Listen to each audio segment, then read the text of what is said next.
near corner. It's caught! Touchdown, Alabama! Isaiah Bond! Take 5, it's time to reboot. Duck, goose, goose, I don't need to choose. Lillard, long range three, with 5 seconds to go. They gotta pay attention to the clock. Gillen. Unbelievable! No time left.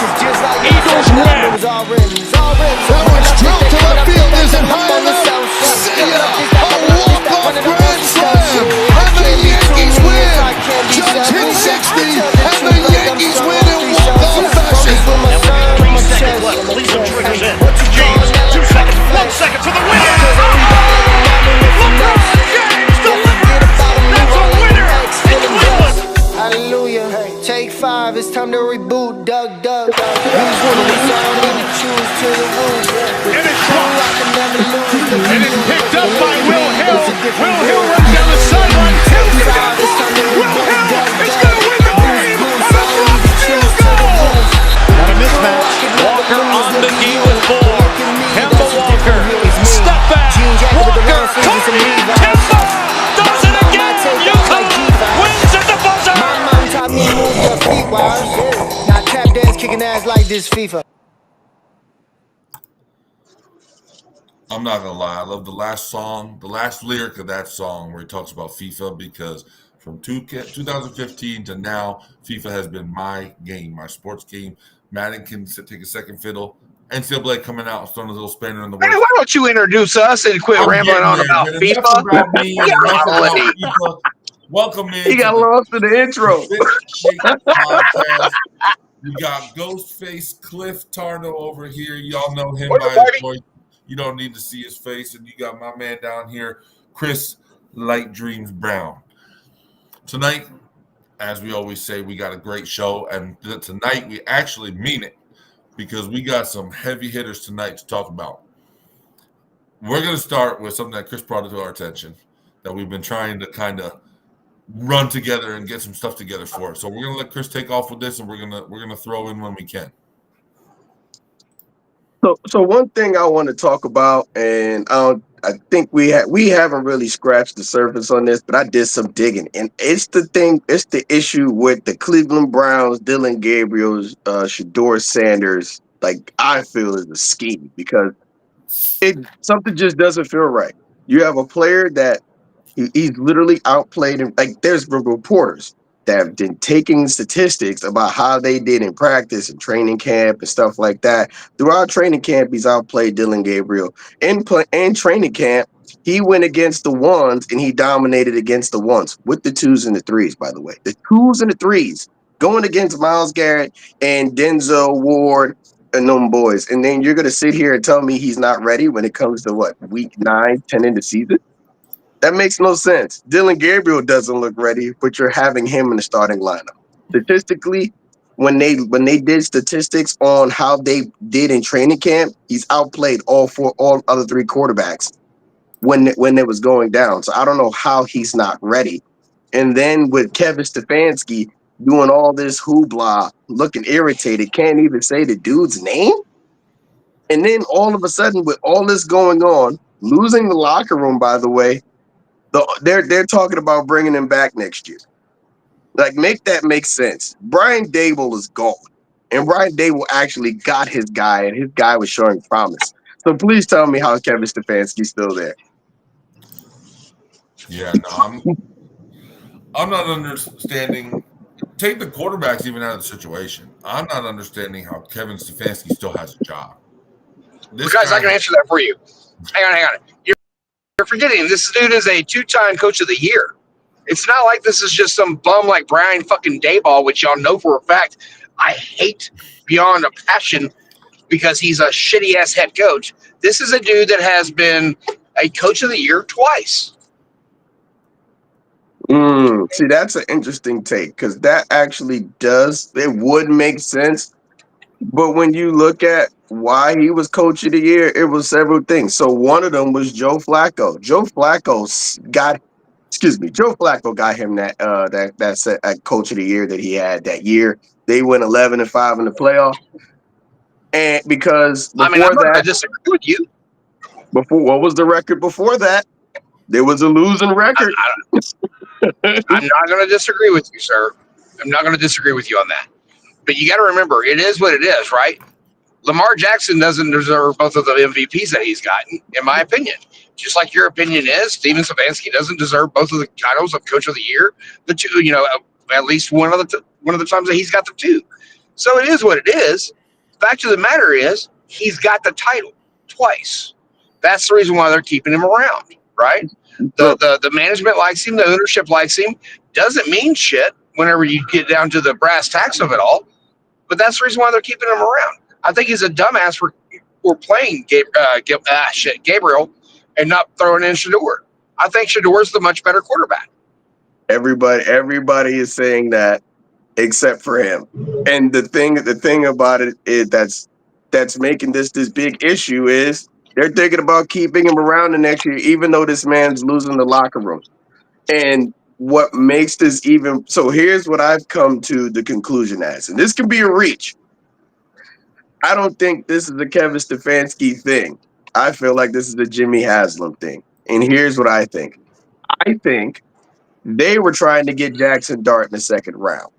And when the Giants traded up to pick Dart, they drafted two quarterbacks to please Myles Garrett because that was part of the discussion before signing his contract. And so you don't want your best player to be miserable, especially after you sign him to over $40 million a year. And by the trade deadline, he wants to be traded because then you're going to have to eat a whole chunk of that contract. When you have that, they're like, okay, we're just going to tank the whole season, and then we'll get whatever good QB comes out of next year's draft. And apparently, from a lot of people, it's only two, maybe two, but there's one for sure. And that's what it's coming down to, because why would you keep the head coach after he's lost the locker room? There's been reports. I've done deep diving. I'm talking about deep dive. I'm talking about scuba diving when it comes to research with this one. There has been,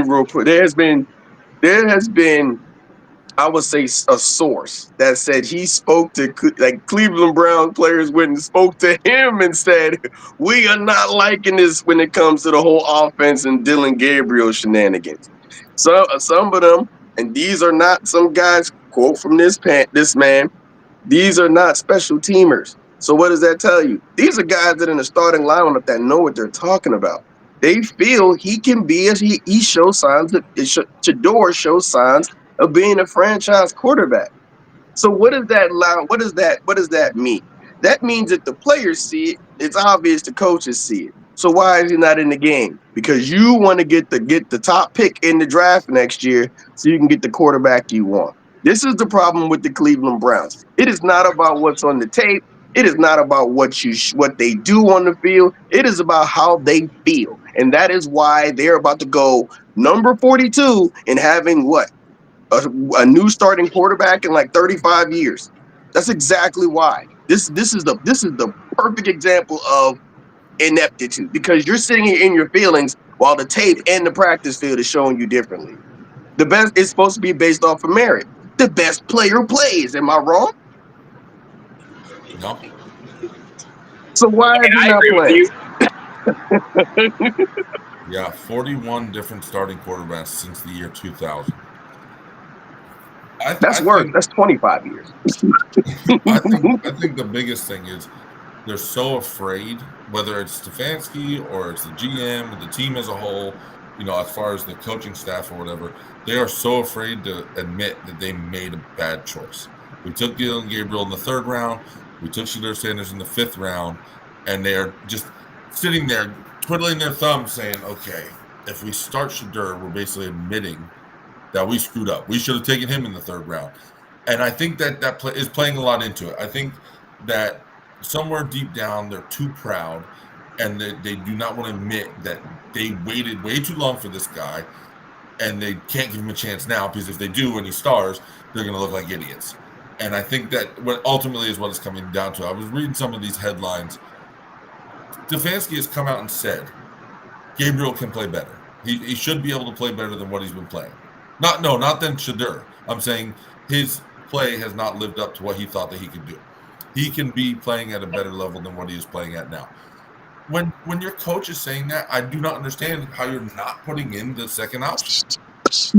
If your coach, I'm not saying he's lost faith in Gabriel, but he obviously thinks Gabriel hasn't played up to his abilities. Or maybe we've seen the best of Gabriel, and he thinks that he should be better, when in reality, he isn't going to get any better. We've seen what he can do at the NFL level with these Cleveland Browns, and it's not I mean, can we address the fact that the Cleveland Browns have not learned from the decision making that they've done for the last 25 years when thinking it's always a quarterback, it's always a quarterback, it's always the quarterback, it's always the quarterback? How about you look internally and start firing fucking people from the top down, and quit being quit being Jerry Jones. That's the problem, Cliff. The owner can't fire himself.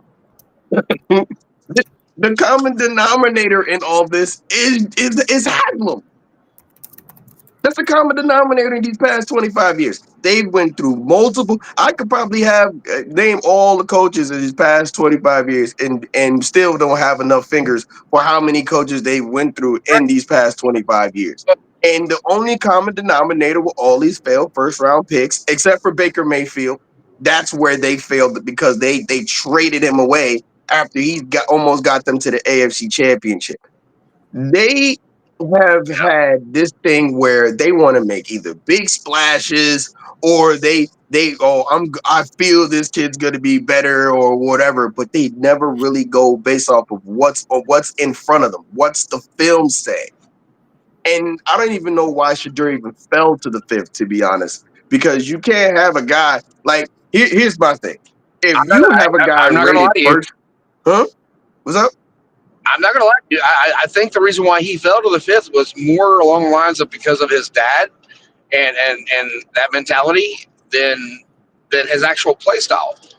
I truly feel that it was something along those lines because, like you saw during the draft, they had a whole thing set up for him, and it was nice and fancy and all that other bullshit, and he didn't even show up. My thing is this. If you pay attention to the film, that should tell you enough as it is. Man, the young man doesn't have a record. Only thing you could talk about him with the loss is speeding tickets, and that's been like since after he got drafted. He never had a problem outside of what meetings that they said he had, and you're telling me that's why he's sitting on the bench now? That I'm sorry. That's like you could talk about it if you talk about it early in the season and preseason. I get that, but when you're talking about late in the season and your offense is averaging only 2 touchdowns, maybe a game, like just usually you only score 1, and outside of that, the offense is atrocious all game. No, I was just talking. That's the reason why he dropped to the fifth. That's what I was talking about. Not the reason. I think they're dumb as hell for having him sit right now. The thing about it that drives me wild is there's NFL players that have done worse, that have done legal crimes, and they still go in the first round. We can never name a projected top 5 pick that goes to the fifth. We can never really name that. Probably you can't even name La'el Collins, and he went in the 4th round. So it's just this whole thing. To me, it just seems like politics to me, because if he's drafted in the 5th round, what does that mean? That means his salary, his annual salary is going to be low, correct? So what does that mean? You can cut him after the season's over and not eat a lot of dead money. Yeah. And then when you don't play him, you could just say we cut him because he wasn't good enough. This does not seem like it's about merit on the field. And that's my biggest problem. This is not about the best player plays. It just seems more colluded than anything, to be honest. I don't disagree, sir. I think it's deeper than just the Browns. There's no way he should have fell to the 5th. Every owner, or at least most of the owners, got together and basically said, don't draft this kid early. Whatever issues you think he's going to bring to the team, do not draft him. I think that's been a talking point since the draft. Since he fell. I think it goes a lot deeper than the Browns. It really does sugar my grits when people talk about he's a 5th round pick. It's like, dog, there's never he hasn't done anything severe enough to fall to the 5th round. He's done nothing. I mean, can he get done better in his interviews? Like, to a lot of people's opinion, and I respect their opinion, absolutely. He could have said things a little differently. But at the same time, when you look at this kid, his play speaks for itself.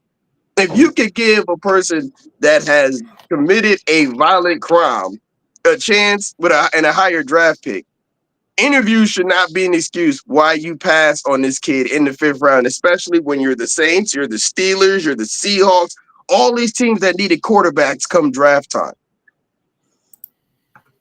There's none. And then fumbled the bag.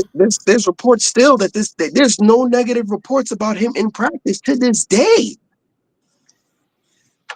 Their lead media person, she's saying she has a compliment for this guy every week of practice, and he's not on the field. There's something going on. Has anyone seen Myles Garrett? Y'all seen the Myles Garrett post game after the Jets game? No. Let me tell you. You ever been there and someone's talking to you, but you don't really want to talk, but you're physically there, but you're not there? No, I'm here. Not you, Cliff, I'm just saying. But you ever? No, Go ahead, 64. Go ahead. I just want to circle back to this whole draft thing before we get too far off of it. Yeah. You know who really fumbled the bag in the draft, in my opinion? The Titans. You went out with the first pick. You got who you wanted, right? It was basically a decision. We're taking Cam Ward or we're taking Shedeur Sanders. And then you went and drafted an edge rusher who, as of right now in his career, in the 2nd round, has 5 tackles through the whole season. Why are you not taking Shedeur in the 2nd round when he is still there? That at least gives you some kind of competition, because you don't have a backup quarterback in Tennessee. You didn't have anything at the quarterback position. You had the chance to get a 1st-round talent in Cam Ward, which I think a lot of people are thinking that he's failing at that position. Then you had a chance in the 2nd round to get another 1st-round talent in Shedeur Sanders. They really, really, honestly, I'm looking at their draft right now. They took this edge rusher. He's done absolutely nothing. They took the safety. He's been okay. And then they took the guy that's returning kicks to them in the 4th round. They took a receiver from Miami in the 4th round. And they took their tight end, Gunnar Helm, who's their backup tight end, who's been doing okay as far as backup tight ends go. That's where I think they really, really screwed the pooch on that one. Regardless of where Shedeur was picked, he should have been picked in the 2nd round by the Titans, if we're being completely honest. He could have been picked by New Orleans. He could have been picked by Seattle. He could have been picked by Pittsburgh. They didn't know about it. We didn't know that they were thinking about signing Aaron Rodgers, but they drafted Will Howard in the 6th round. Mm-hmm. So are any of those quarterbacks better than Sanders? On tape, do you see them better? I mean, Cam Ward and Sanders were up for debate, but the other guys that got drafted before him, like Jalen Milroe, some said in the beginning of the draft coverage, it was Sanders or Ward going first. And they were saying Jackson Dart was a late 1st, early 2nd. Mm-hmm. Jackson Dart surprised me with his production this year. But to sit here and say that they were better than Shedeur at that time, no. Have either one of you guys seen the movie Draft Day with Kevin Costner? Mm-hmm. Yeah. So somebody didn't pick a player, and the player started dropping and dropping and dropping. But he still got selected in the 1st round. I mean, you're not wrong, but just saying. That was Hollywood. No. Yeah, that was Hollywood. The script, that's That- what the Shedeur script was Sanders written is. that way. Shedeur Sanders is Hollywood. What I never understood about him falling, if they wanted to say it was an attitude thing or a confidence thing or whatever excuse they want to use, this is the one thing I always say to that is when you have a player whose dad played in the NFL, that played at an extremely high level in the NFL, also played baseball at a pretty decently high level, he is like a professional's professional. He knows how, yes, I think we can all agree that Deion Sanders was cocky, but he backed a lot of that up. And I think that's what people look at with Shedeur. It's like, oh, well, he's a rookie. Why is he so cocky? A lot of these great players were, I'm going to use the word confident because I like that word better. We're confident coming into the league, and nobody had any issues with that ever before. And the crazy thing about it is Deion was It's not the same league. crazy thing is Deion was confident during draft day. There was teams that was talking. He said it himself. There was teams that wanted to talk to him. He said, "What pick you got?" And they talked about the teams. He said, "I ain't talking to you. I'm gonna be gone anyway." Yeah. So, so what is the difference? If anything, when he comes to the league, he's gonna be humbled, and then that's gonna put a chip on the shoulder and make him want to be better, so he can talk his shit again. What is the problem? And that's the thing. That's the thing where it just makes me question the integrity of the league itself, and that sucks, man. We all grew up watching NFL football, and we want to watch our favorite players play. But how this stuff played out with the league these past 10 years is crazy to me. I don't want to necessarily go down this route. Yeah, let's not dig through that rabbit hole. It's a route that needs to be talked about, though, because you've got quarterbacks like Aaron Rodgers and Russell Wilson that are past their prime, and they are still getting signed. Joe to these Flacco. lucrative Joe contracts. fucking Flacco. Well, Joe Flacco's still slinging that thing. No, I ain't gonna hold Joe Flacco. He's still slinging that thing, but just in my lifetime, for the people that don't know, I'm 33 years old. Just turned 33 in September. I grew up on, Tom Brady, Peyton Manning, Drew Brees, Phillip Rivers, Aaron Rodgers, in the beginning of his career with Green Bay. If you want to say some average quarterbacks like Jake Delhomme, Alex Smith, what do all these guys have in common? And I don't want to go too deep into this, but they're all white quarterbacks. That is what the league has been for so long. The league, for some reason, besides Lamar Jackson, is afraid of the black quarterback movement. That is just what it is. Hang on. Because let me tell you, what I grew up on, Randall Cunningham, Rodney Peete, Warren Moon. So, no, we're not going down that rabbit hole. Oh, Rodney Peete. Hold on. First round as well. Was drafted Michael in the Vick. sixth. Michael Vick. Cliff. Yeah. One of those names gave 64 some that get backed up with 64 said Warren Moon. Where did Warren Moon play first? Say that again. Where did he play first? Yes. I believe he played in Canada first. Yes, he played in the CFL. And then around that time, I believe so there did was. Doug Flutie. Hang on. So did Doug Flutie. What's your point? Whoa. Let's get into this. I believe around that time also there was a Heisman winner whose agent told him, "Yeah, man, go to basketball. They ain't trying to select you at quarterback." We all know who that is. That was. I believe the Knicks guard, but Charlie Ward. He won the Heisman at Florida State with Peter Warwick. Yeah, I never heard that story. Oh yeah, that one goes deep. The thing about it is that when you look at it, you even look at it now, the most critiqued quarterback out of everybody, and even Bleacher Report kind of proves what I'm saying is Lamar Jackson. He just literally got an article in Bleacher Report calling him overrated. Mm-hmm. So when you have these things coming around, it does make you look at it like the way 64 is looking at it. And I didn't say it.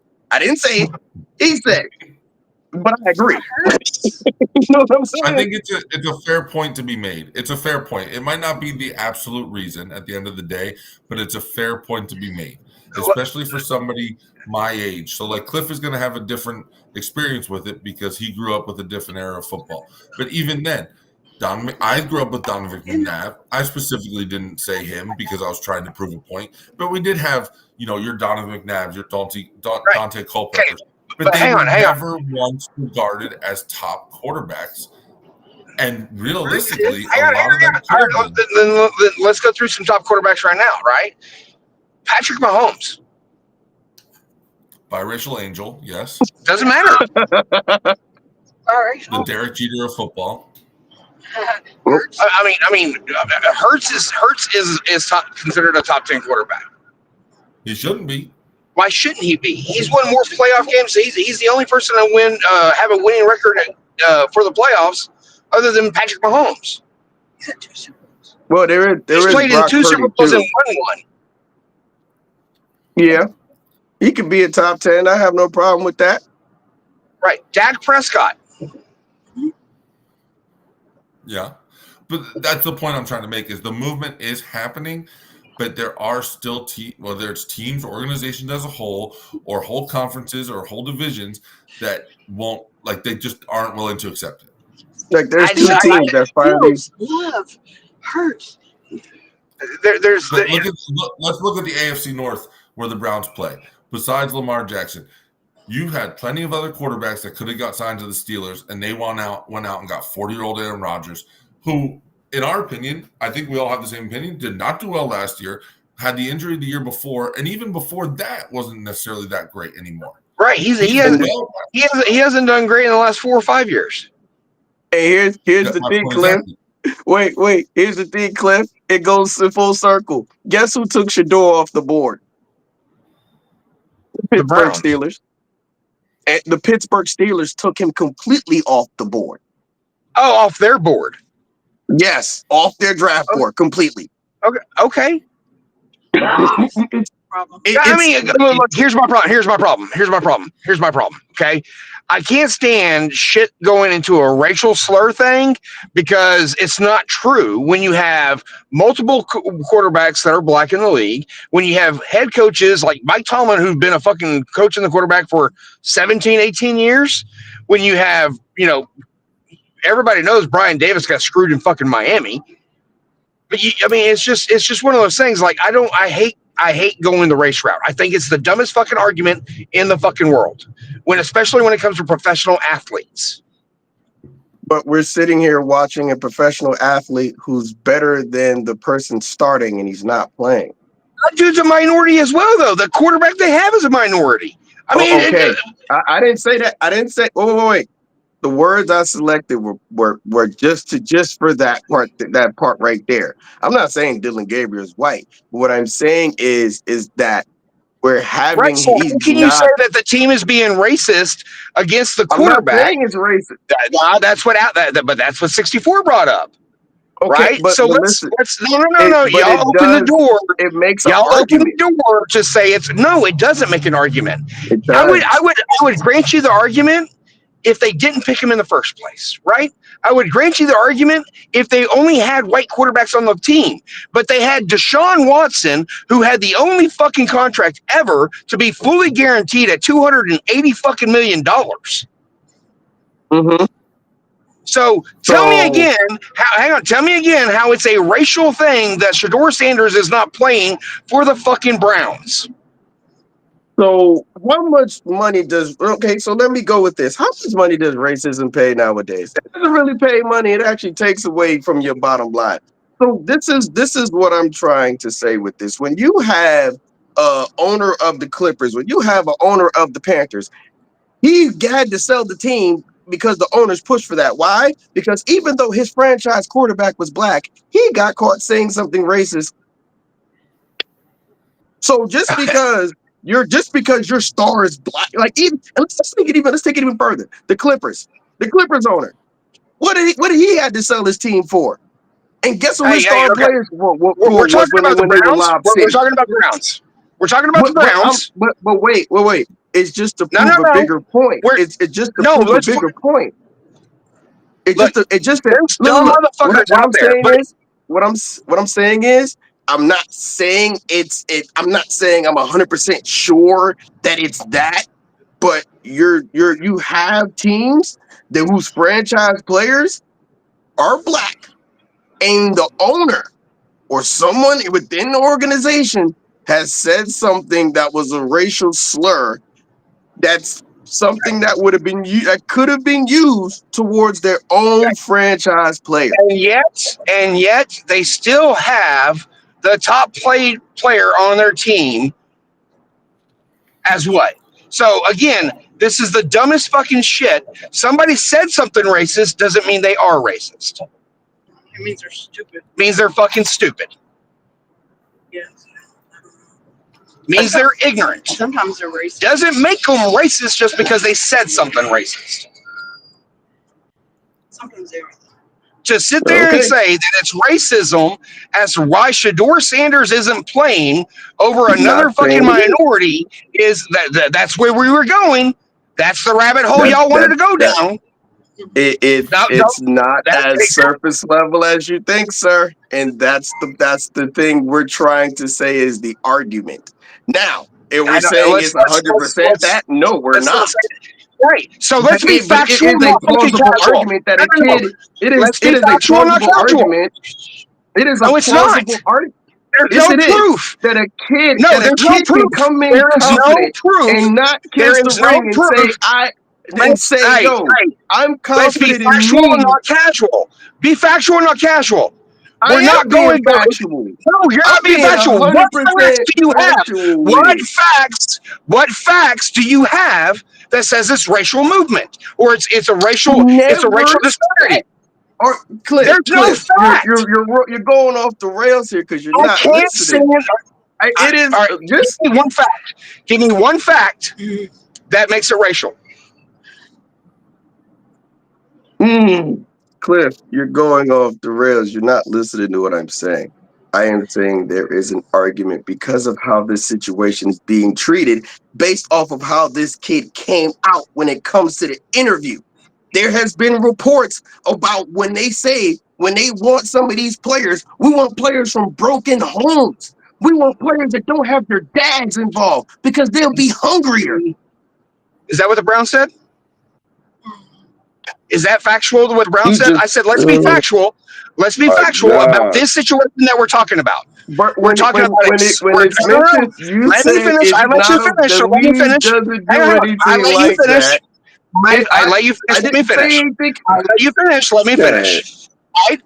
We're talking about a specific player and a specific team. So let's be factual about Shedeur Sanders. What was said or done that you can factually say was a racist or racial profiling of anything, period.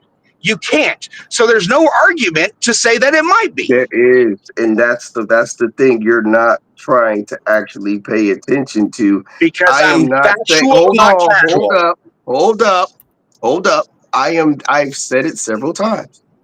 It's an argument, yes, but that doesn't mean because it's an argument that's really what's going on. You're trying to push it like I'm saying that's exactly going on. We're not saying that's 100% what it. Hold on, you told me I had to. Hold on.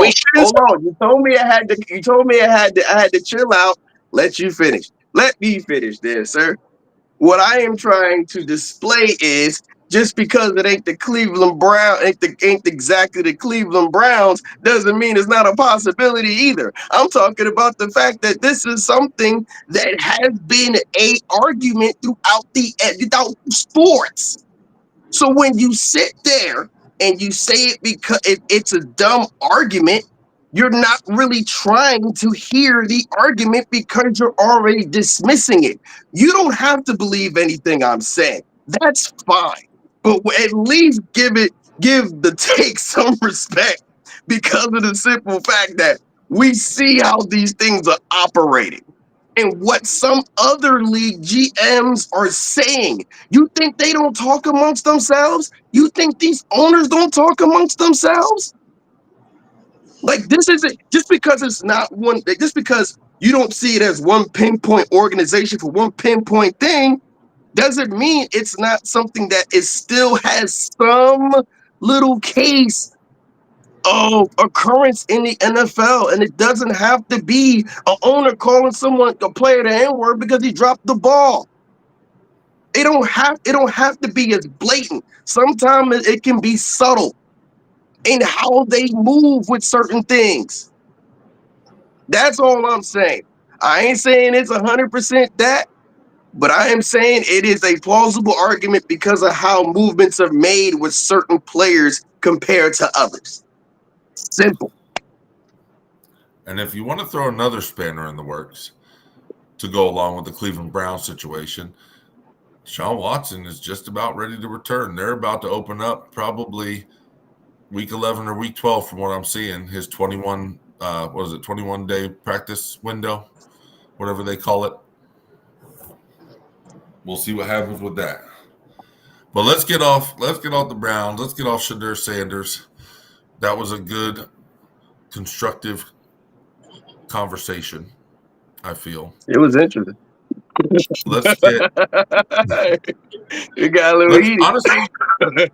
honestly, I do want to touch on this game.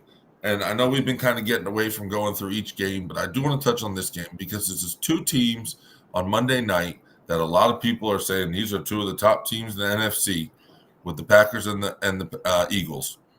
And I don't know if you guys caught it, watched it, whatever. It was not pretty. It was about as ugly as the first drive for the Cleveland Browns. And it wasn't necessarily, in my opinion, it wasn't necessarily like, oh, the Eagles defense played so good that it threw Jordan Love off. And it wasn't, oh, the Green Bay Packers defense played so good that it threw the Eagles offense off. It was just a sloppy, ugly, knockdown brawl that resulted in just ugly football. It was not fun to watch. It was pretty boring. I went to sleep at halftime, so maybe the second half was better. But I just think Quinyon Mitchell put on the show. And I honestly do feel that Eagle defense did disrupt that Packers offense because I said when we did our pickers for these games, I said the only way the Eagles can beat the Packers is if they keep Jordan Love off rhythm, because when that offense gets going, it is tough to stop. And they did that. They had him just he didn't look like himself at all. And he's a rhythm guy. When he gets going, that's when you see the best of Jordan Love. And the way they constructed their defense, where it was just, their pass rush getting pressure, it doesn't have to always be sacks to knock him off his rhythm. I think they did. I think they totally knocked him out of his rhythm and he wasn't able to get it going. But I also think not having Tucker Kraft was a big issue for that offense. Mm-hmm. I expected a lot more out of Luke Musgrave. The NFC East as a whole, you look at the Cowboys, you look at the Commanders, you look at the Eagles, and obviously the Giants, who are just having a pretty rough go the past couple of years. Every single team is susceptible to giving up multiple yards and, quite honestly, a touchdown almost every game to the tight end. And I honestly, just looking at that, was expecting a lot more out of Luke Musgrave. I think the fall off from Kraft to Musgrave is a lot bigger than people want to say it is, because they did draft Musgrave pretty high, I believe, the year before. I'm going to look at it now just so I'm not talking like a dummy.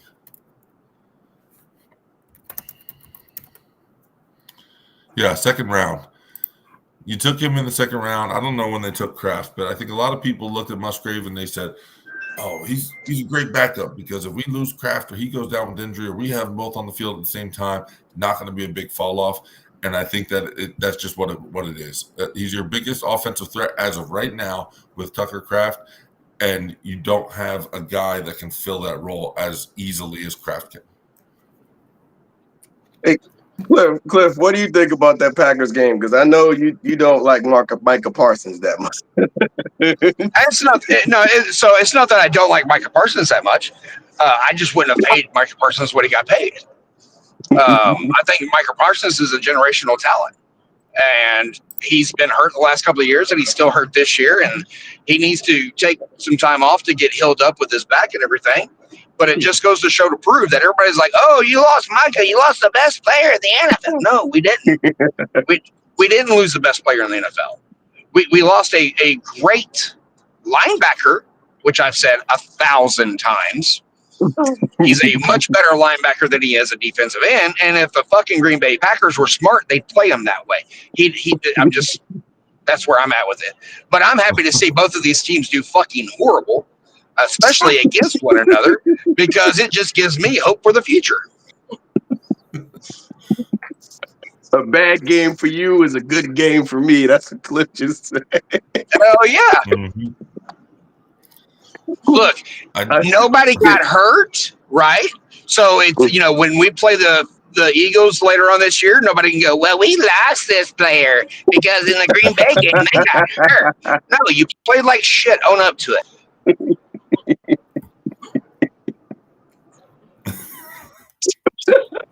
No, because I could just I have to say, I haven't. The last 2 weeks, I haven't had to hear it for the last 2 weeks that, oh, y'all gave up Micah Parsons, because Micah Parsons with the Green Bay Packers is on record to have maybe 8 sacks for the year.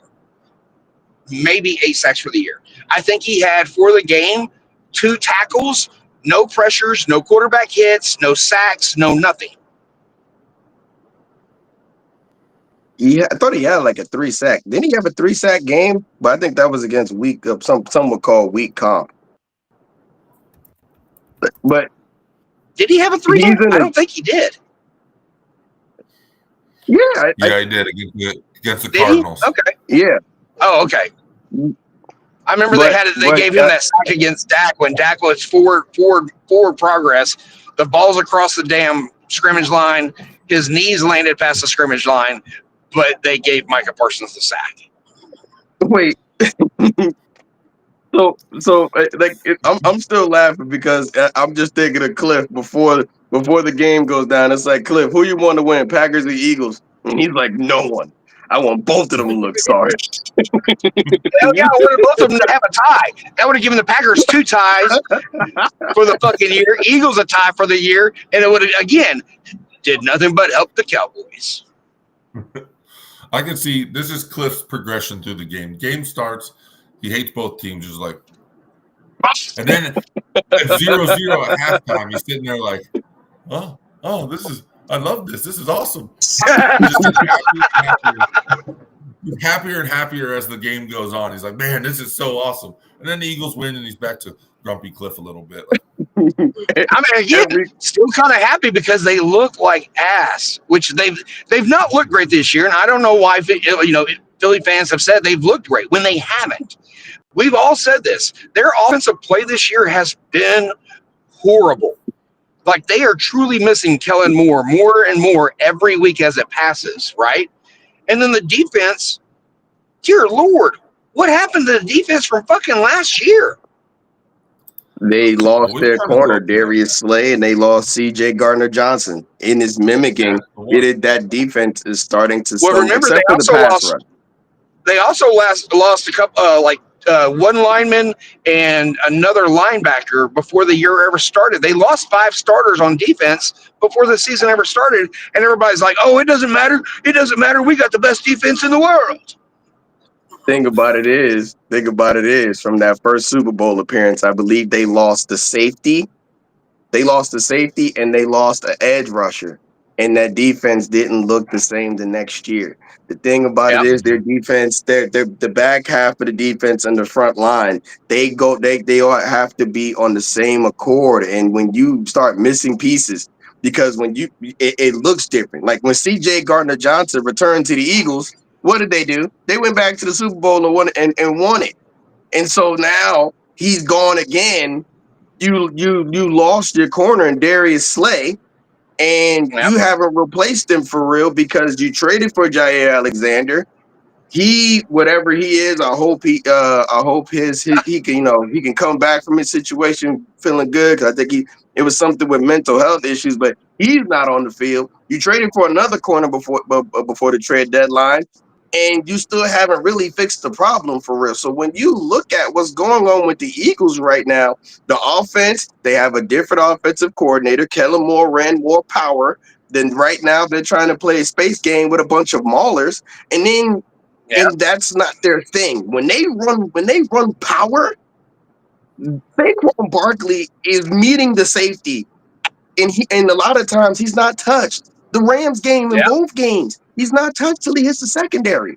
So when they changed the way they ran the ball, it changed the way this offense was able to be consistent because they stayed upon schedule and they had a lot of explosive plays from the run, and they let their best part, I believe, their most important part, the offensive line, do what they do best: pull and hit little people.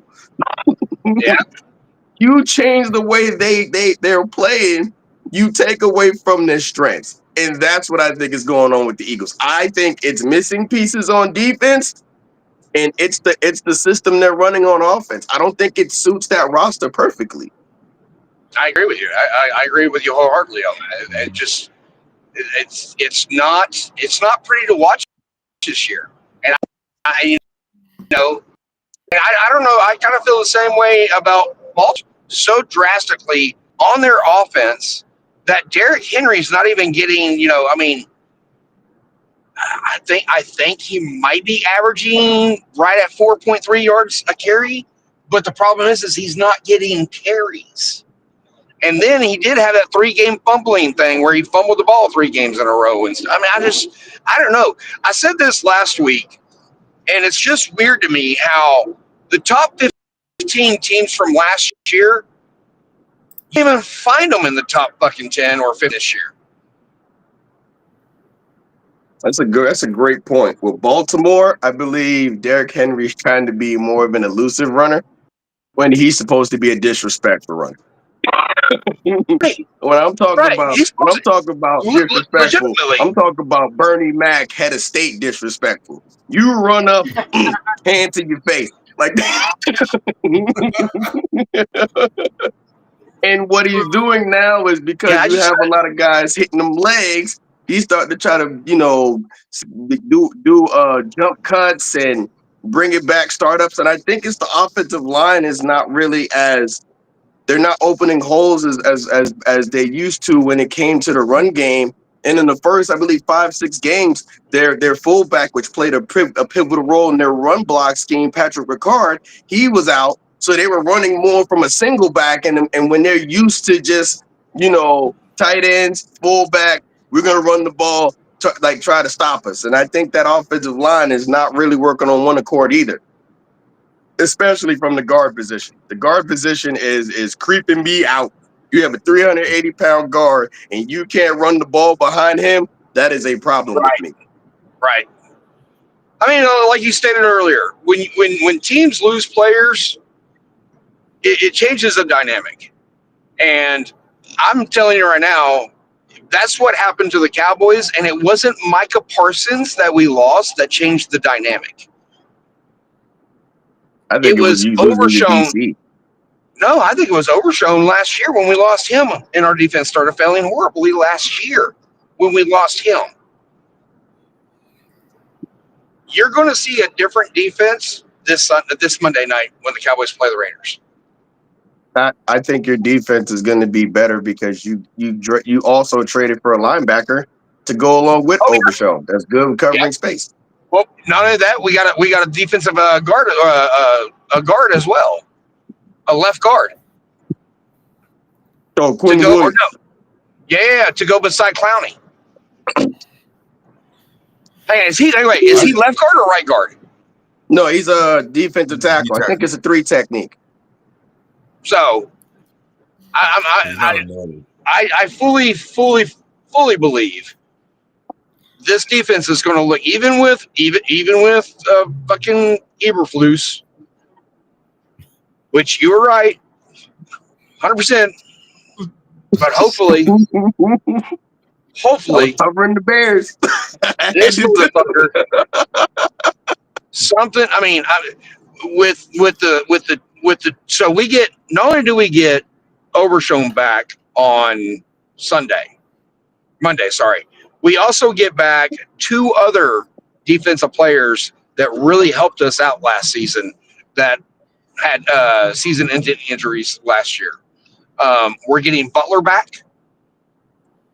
And I feel really stupid after saying that because I can't remember the third guy's name. I just can't remember it for some reason. Why can I not remember his name?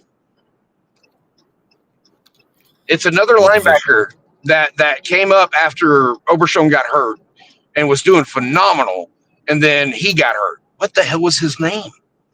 Oh my God, I can't think of it right now. Anyways, so we're getting, not only did we pick up 2 guys in the draft, we're getting 4 of our defensive players from last year starting back between this coming Monday and next Sunday. I believe Butler's actually a next Sunday start. Is it Damon Clark? No. Marist Liafau? Liafau's been there. Yeah, no. He's been there. He's already played this year. I'm just trying to look at their depth chart and see who it is. I have no idea. Baby.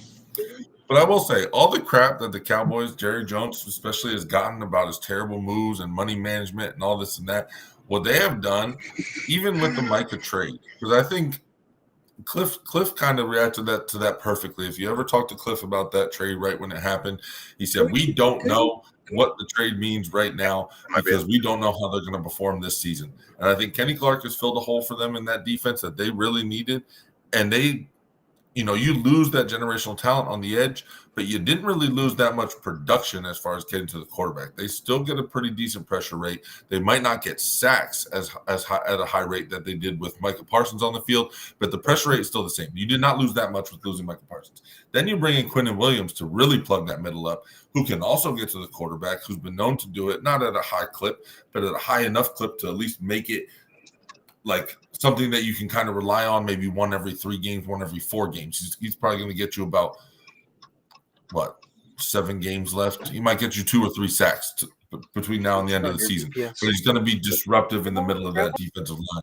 And getting these players back, the trades that they have made, they're going to look like a whole different team. I'm gonna go out on a limb with Cliff and say that they're going to be significantly better on the defensive side of the ball, and that's what they need. And we might see.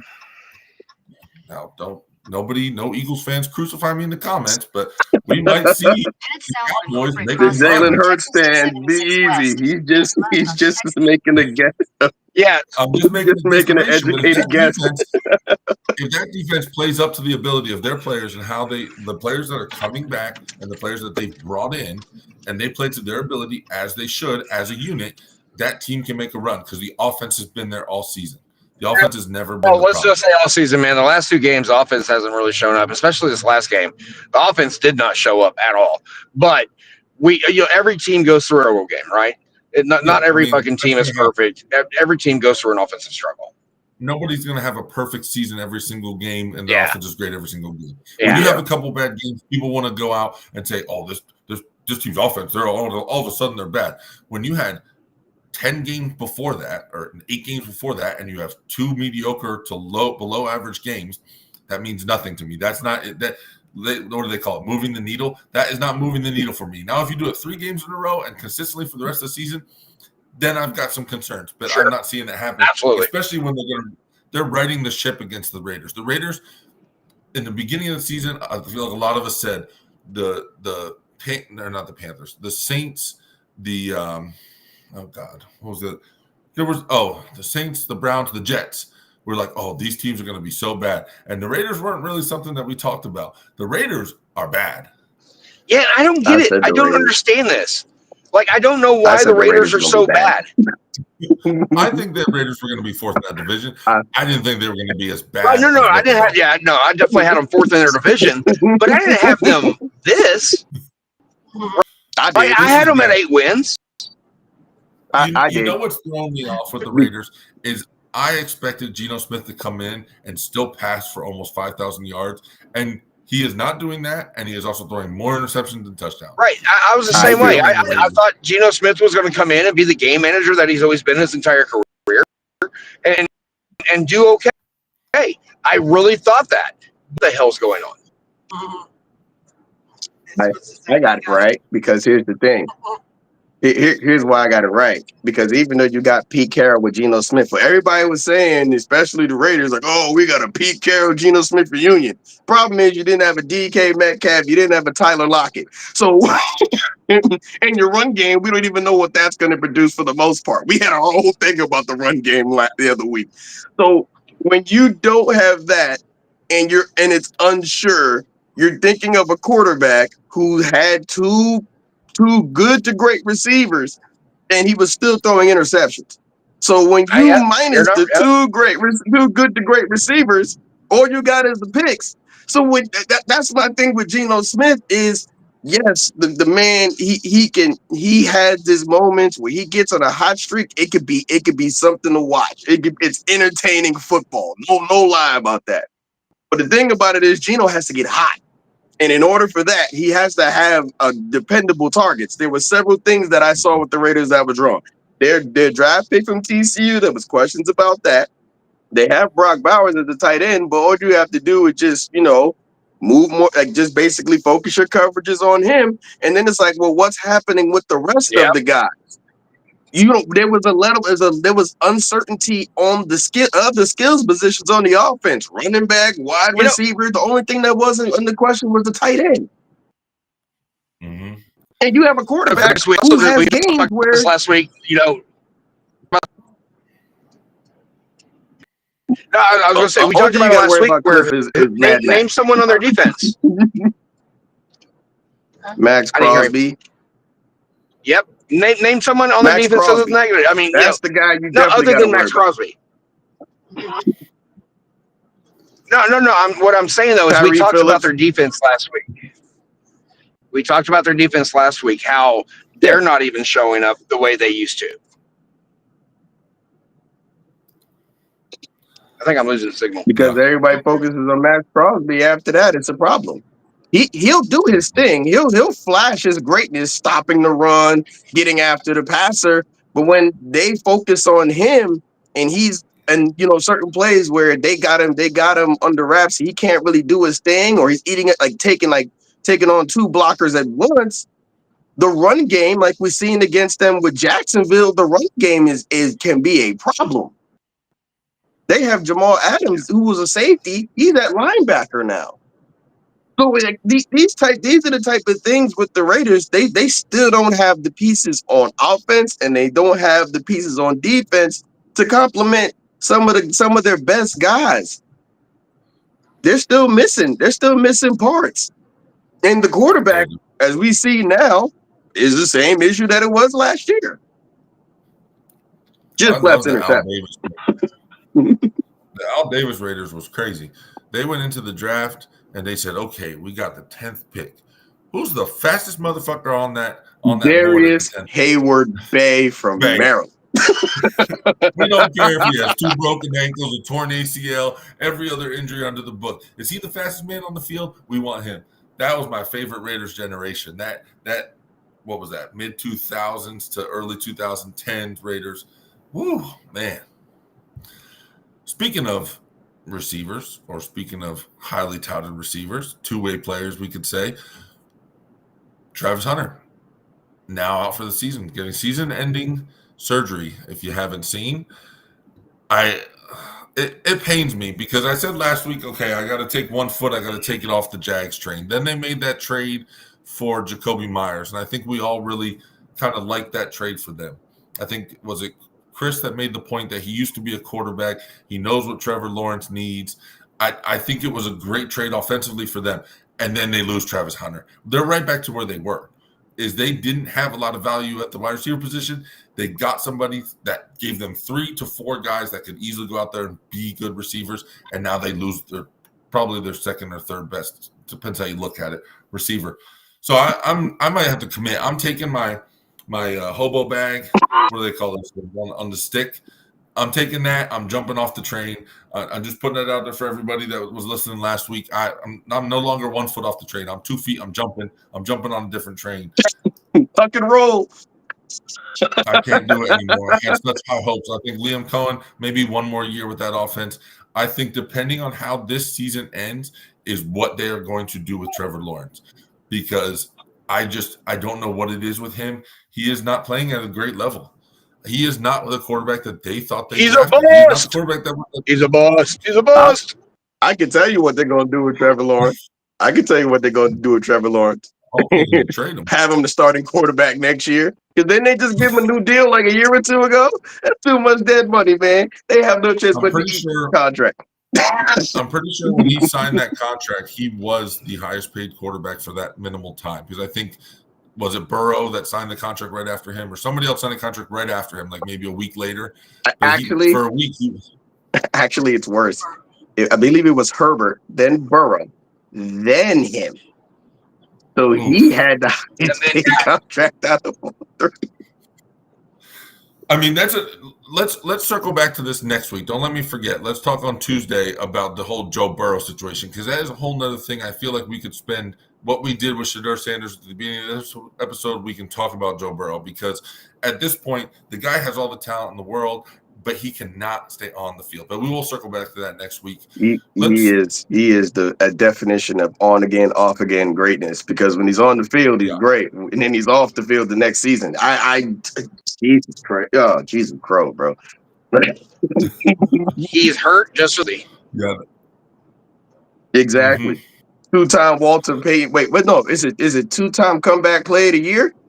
Yeah, man. Yes. No. That's not gonna do it.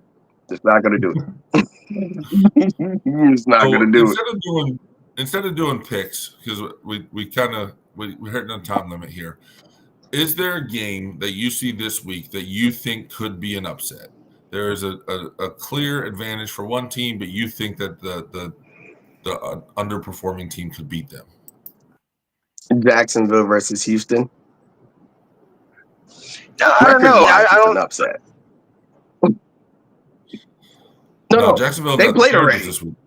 They played already. That was already an upset. Like I still can't get over the fact that Miami beat Buffalo. Mm-hmm. No one had that on their bingo card for this past week. Tua, I said it last week. I said Tua, every time you get closer to Tua, he plays worse. And what does Tua Tagovailoa do? He puts up 30. What is going on with the NFL? Make it make sense, bro. I do want to make one point about that game. I don't know how much of the game you guys watch, but I believe it's Maxwell Hairston, the rookie cornerback that just came back for the Bills in that game. So he gets beat over the top by Jalen Waddle. But if you go back and watch this play, he is step-by-step with Jalen Waddle. It is a great pass just over his fingertips into the end zone. Jalen Waddle is considered probably, in my opinion, top 3 or top 4 fastest receivers in the league, and this guy was right there with them as a rookie. Now, I'm not saying you can't be fast as a rookie, but he's able to cover and be fast. That is a very rare combination. The second thing I want to say about Hairston real quick is when A-Chain broke that run, his first touchdown run, the longer one, I think it was about 35, 45 yards out, and he cuts off to the right sideline. Hairston is about 10 yards behind him and 7 yards behind him and about 10 to 12 yards into the interior of the field. And he got close enough that he was able to almost make a tackle as he entered the end zone. This kid is a fast corner that we haven't seen this combination, I don't think, in a long time. I think you could make comparisons to some of the top corners of all time with this kid so far. We'll see how the rest of his career pans out. He has the physical tools, but he does need some development to put those tools to great use. I will agree with that, because A-Chain is a track star. I love A-Chain. They would talk about that at Texas A&M for years. Yep. That's my dog. That's my dog. I just had to say Texas A&M. That's my dog. Fucking love A-Chain. I do have an upset game, though. My upset game is going to be the Giants versus the Packers. Mm-hmm. And for that reason, is because of the simple fact that if that pass rush can be disruptive when it comes to Jordan Love, that offense won't look the same. You don't know what you're getting from Jackson Dart no, is it Jackson Dart or is it Jameis Winston? I believe it's Jameis Winston. But you don't sometimes he's a wild card, man. He'll throw two touchdowns, one pick, 3 touchdowns, 2 picks, and somehow manage to win to steal a game from a team. So you don't know what you're getting from this Giants offense this upcoming game. And the coaching changes. That means the philosophy has some type of changes when it comes to the details, even though the system is still the same. So even like patterns in play calling is going to be different because then not only did they fire Dayball, I believe they fired the OC Kafka. So those type of things, the film you have on the Giants, it's kind of limited because you don't know what the play calling style is going to be, what they're going to base their offenses in. The offensive identity may change into something that you didn't see before because of the fact you don't have a Jackson Dart and you don't have Scatterboo. So when you look at it's like the Packers is like trying to come to a conclusion of something they never seen, and that could be surprising to them. Yeah, it's like take all the film that you had on the Giants previously, throw it in the trash. Mm-hmm. The only thing you can keep realistically is the defensive film. And I mean, I feel like in that game, the Packers, where they're lacking, and it's something that they've been missing for years and years and years, is some kind of receiver, one that can stay on the field and stay healthy and produce, and then just receiver depth. They have a lot of guys, but they don't have a lot of talent. I think they're still missing. Is it Jaden Reed? Yeah. I think they're. Christian Watson has just come back from an injury, and he has produced, the couple games that he's been back. I think that's where you can attack the Giants. But I'm right there with you. I think the Giants could sneak this game out because it's not going to be a typical Giants game where the Packers can come in, score 14 points, and they won't have to worry about the Giants scoring. Because with Jameis out there, they're going to be throwing the ball. They're going to be getting it downfield. They will. A blind squirrel finds nuts every once in a while. That's my motto with the Giants and Jameis is he is going to find an opening and he's going to exploit it, and they're gonna put up some points. Don't be surprised if a Jalen Hyatt touchdown happens this game. And what I'm also going to say is, in order for the Giants to beat the Packers, they got to make this a street fight in the phone booth. That's basically it. Keep it close, and when it's time to hit the haymaker, hit the haymaker. That's the way the Giants have to beat the Packers. They cannot have this game get out of hand when it comes to scores because I don't think that offense can keep up. I'm just going to look real quick. So I have my pick, but I just want to see what the spread is, what they're saying on the bet sheets here. But I'm going to go with. Let me just make sure that it is going to be an upset. Yeah, so you've got the 49ers favored by 3 against the Cardinals. I personally would take the Cardinals in this game simply for the fact it's a divisional game. You really never know how those are going to go. They're always going to be a dogfight. And the hospital list for the 49ers is as long as this screen and then times it by 2. They are missing players in damn near every single position. I get their guys. They are almost the epitome of next man up, and they've been making it work. They've been having a pretty good season themselves with Mac Jones. Christian McCaffrey, as long as he's healthy, you always have a chance. But I think being with the divisional game, being at Arizona, and Arizona being underdogs, they are going to end up doing just enough. You might see Trey McBride try and take this game over. Marvin Harrison Jr. has been kind of picking it up here towards the end of the year. Towards the middle and the end of the year. I think he's heard the rumors. He's heard the whispers through the pipeline of, he's a bust. He hasn't really lived up. So he's stepping up. I think that team could make a huge turn in this game and win this game. They'll lose the rest of the games this season. But this game in particular, I think the Cardinals can make a huge turn and take down the 49ers and just kind of surprise them this week. Give them something they haven't seen. Take advantage of the guys that are, haven't played a lot of games this season that are filling in here, filling in there. I actually agree with you, just for the simple fact that, I agree with you for a different reason. I was in denial about this the first 2-3 weeks, but now that we're looking at it, I believe Jacoby Brissett may be a better fit for that offense than Kyler Murray, simply because he is doing something that we didn't really see Kyler do on a consistent basis. And that is when you see McBride or Marvin Harrison have one-on-one, Marvin Harrison Jr. have one-on-one, I'm throwing it.